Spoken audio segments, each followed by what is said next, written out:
আসসালামু আলাইকুম। আশা করছি আপনারা সবাই ভালো আছেন।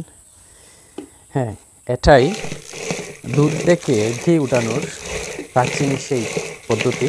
এখন অবশ্য মেশিনের দ্বারা বিভিন্ন প্রসেসিং করার পর দুধ থেকে ঘি উঠানো হয়। এখনও বাংলাদেশের বিভিন্ন জায়গায় রুরাল যে এরিয়াগুলো আছে এই জায়গাগুলোতে এই পদ্ধতি অনুসরণ করা হয়।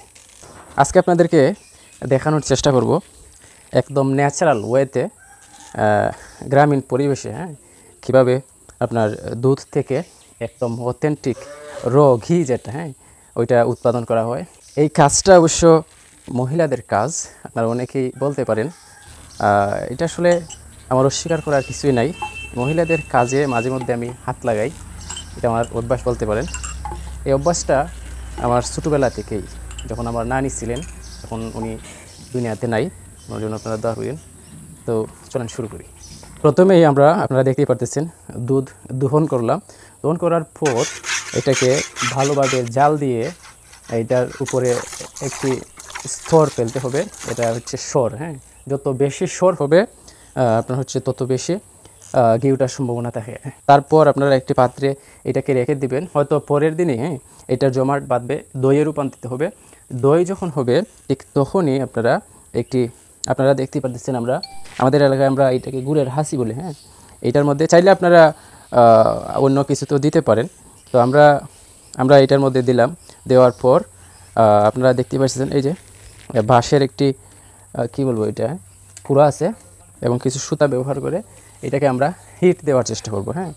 যত বেশি হিট দেব তত বেশি ঘি ওঠার সম্ভাবনা থাকে। এটা দিয়ে প্রায় 10 মিনিট হিট দেওয়ার পর আমরা এটার মধ্যে পানি ব্যবহার করার চেষ্টা করব। যদি আপনার 2 লিটার দুধ হয়ে থাকে তাহলে এক্ষেত্রে আপনারা 1 লিটারের মতো পানি ব্যবহার করতে পারেন। এক্ষেত্রে আপনাদেরকে একটু বলে রাখি, পানির পরিমাণ যদি একটু বেশি হয় সমস্যা হয় না। পানি দেওয়ার পর আর 5 মিনিট যদি আপনারা হিট দেন, তারপরেই দেখতে পাবেন খুব সুন্দরভাবে আপনাদের কাঙ্ক্ষিত অথেন্টিক যে যে ঘিটা আছে এটা উঠে যাবে।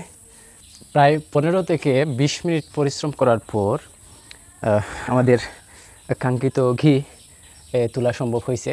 তো একটা কথা আপনাদেরকে বলে রাখি, আসলে এইরকম হেসাল করে বা এত পরিশ্রম করে এখনের জেনারেশনের মহিলারা আছেন, ওনারা এগুলা করতে চান না। কিন্তু আমরা দেখছি যে আমাদের নানি অথবা দাদি ওই জেনারেশনের বা এর পরের জেনারেশনের যারা আমাদের মাছ আছে তারা ওইভাবে করতেন। শুধু এটা না, আমরা দেখছি যে ওনারা মশলা বেটে আটার মধ্যে মশলা বেটে খেতেন, তরকারিও অনেক স্বাদ হইতো। তারপরে আপনারা আমার পিছনে দেখতে পারতেছেন যেটা এটা হচ্ছে আমাদের এলাকায় গাইল বলি আর কি। এইটার মধ্যে ধান অথবা চাল দিয়ে ঘুরি করে পিঠা করতেন। কিন্তু এখন আসলে এগুলা সচরাচর দেখা যায় না, সব মেশিনারির উপরে ডিপেন্ড হয়ে গেছে। তো একটা বিষয় লক্ষ্য করলে আপনারা দেখবেন আগেরকার যে মহিলারা ছিলেন তাদের কর্মক্ষমতাটা কিন্তু খুব বেশি আছিল, যার কারণে তাদের শারীরিক ফিটনেসটাও অনেক ভালো আছিল। তো আমার মনে হয় না এখনকার জেনারেশনের যারা আছেন তারা এগুলো করতে পারবেন কি না। তারা আগে যে খাবারটা খাইতেন একদম ন্যাচারাল এবং অথেন্টিক খাবার খাইতেন। এখন তো আসলে খাবারের মধ্যে ভেজাল, সব কিছুতেই ভেজাল। আমি কিন্তু ঘেমে গেছি, এই যে দেখেন এখন বাজতেছে 7:45। এটা সকাল সকাল, যত সকালে দিবেন তত বেশি ঘি ওঠার সম্ভাবনা থাকে। আবার যখন সূর্যের টেম্পারেচার বেড়ে যায় তখন আসলে ওইরকমভাবে ঘি ওঠে না।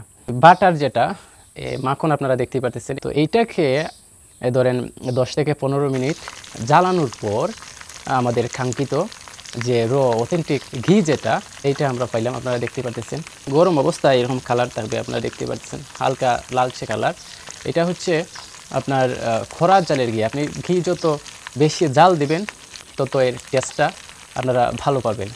আবার এই ঘি যখন পরিবেশটা যখন ঠান্ডা হবে ঘিটা কিন্তু জমাট বেঁধে যাবে। এইটা আসলে অনেকটা আবহাওয়ার উপরে ডিপেন্ড করে। যখন আবহাওয়া ঠান্ডা থাকবে তখন এটা জমাট বাঁধবে, আবার যখন আবহাওয়া গরম হবে তখন এটা আবার তরল হয়ে যাবে। আমরা 2 থেকে 3 বার ভালোভাবে ছেঁকে নিলাম, যার কারণে কোনো ধরনের ময়লা যাতে এটার মধ্যে না থাকে। আর এটা আপনারা সংরক্ষণ করার ক্ষেত্রে খাসির বয়মে যদি আপনারা সংরক্ষণ করেন তাহলে আপনারা বছরের পর বছর খেতে পারবেন। কোনো সমস্যা হবে না, নষ্ট হবে না আর কি। হ্যাঁ, তো ঘি এটা আসলে অনেকে অনেকভাবে খায়। আপনি চাইলে গরম ভাতের সাথে পরিবেশন করতে পারেন, তারপরে হচ্ছে রুটি ভেজে খেতে পারেন, মামলেট ভেজে খেতে পারেন, ইত্যাদি ইত্যাদি। তারপরে মুরগ পোলাও, বিরিয়ানি ইত্যাদিতে আপনারা ব্যবহার করতে পারেন, আপনাদের অভিরুচি। হ্যাঁ, তো আসলে ঘি যারা পছন্দ করে তারা আসলে জানে যে ঘি কীভাবে খেতে হয়। অনেকে অনেক পদ্ধতি অনুসরণ করেন, অনেকে অনেকভাবে খান। ধন্যবাদ সবাইকে এতক্ষণ আমাদের সাথে থাকার জন্য।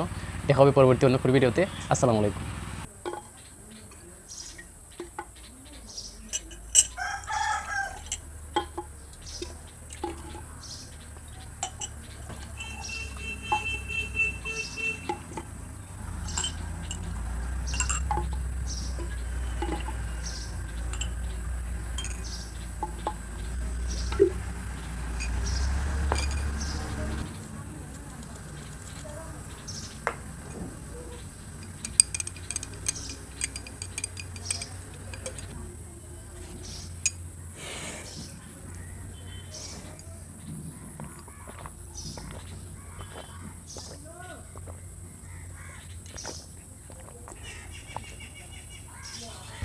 আলহামদুলিল্লাহ, এই গরমে এক গ্লাস মাটা আসলে আপনার দিলটাকে একদম ঠান্ডা করে দিতে পারে।